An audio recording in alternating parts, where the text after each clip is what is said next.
کیسا حسین و جمیل منظر ہوگا جب قیامت کے دن اب رب اپنے حبیب کو مقام محمود عطا فرمائے گا. اللہ اکبر. ویسے ایک سوال ذہن میں پیدا ہوتا ہے, یہ محشر کا میدان کیوں سجایا گیا؟ ہمارے پاس تو اعمال لکھنے والے فرشتے ہیں نا, کرامن کاتبین, اعمال لکھتے ہیں, گواہی ہے, ہاتھ بھی گواہ ہیں, پیر بھی گواہ ہے, زمین بھی گواہ ہے جو ہم نے کیا. قیامت کے دن اٹھتے سب کا رپورٹ کارڈ ہاتھ میں دے دیا جاتا, تمہارے گناہ زیادہ ہیں تم جہنم میں جاؤ, تمہاری نیکیاں زیادہ ہیں تم جنت میں جاؤ. یہ اتنا بڑا محشر سجایا جا رہا ہے, میزان عمل لگایا جا رہا ہے, پل صراط لگایا جا رہا ہے, نامہ اعمال کھولے جا رہے ہیں. کیا وجہ ہے؟ عشق کا, عشق کی جواب, عشق کی کہتے ہیں زبان میں جواب کیا ہے؟ شاعر لکھتے ہیں فقط اتنا سبب ہے انعقاد بزم محشر کا. دیر از اونلی ون ریزن. یہ ساری جو محشر کی بزم سجائی جا رہی ہے نا, اس کی ایک ہی وجہ ہے, فقط اتنا سبب ہے انعقاد بزم محشر کا. آقا تمہاری شان محبوبی دکھائی جانے والی ہے. ہاں سب کو بتانا ہے نا میرے محبوب کا مرتبہ کیسا ہے. آپ کو پتہ ہے قیامت کے دن کیا ہوگا؟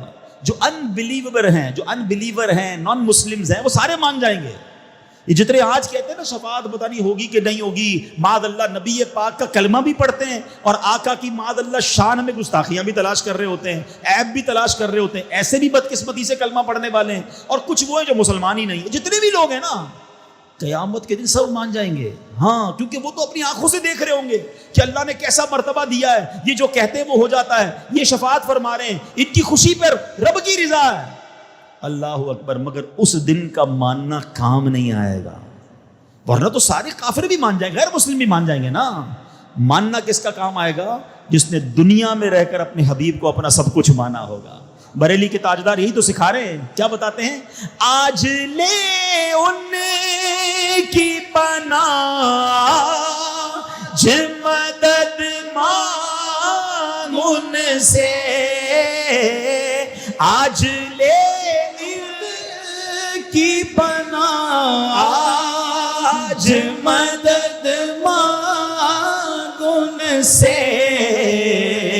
پھر نہ مانے قیامت میں اگر مان گیا. وہاں نہیں مانا جائے گا, وہاں تو سارے مان جائیں گے. ماننا آج ہے, امتحان آج ہے. بن دیکھے ماننا ہے, دیکھ کر مانا تو کیا مانا ہے. ایمان لائے نا, اللہ پر ایمان لائے, رسول پر ایمان لائے, قیامت پر ایمان لائے. ہمارا شفاعت پر بھی ایمان ہے, نبی پاک کی مہربانیوں پر بھی ایمان ہے.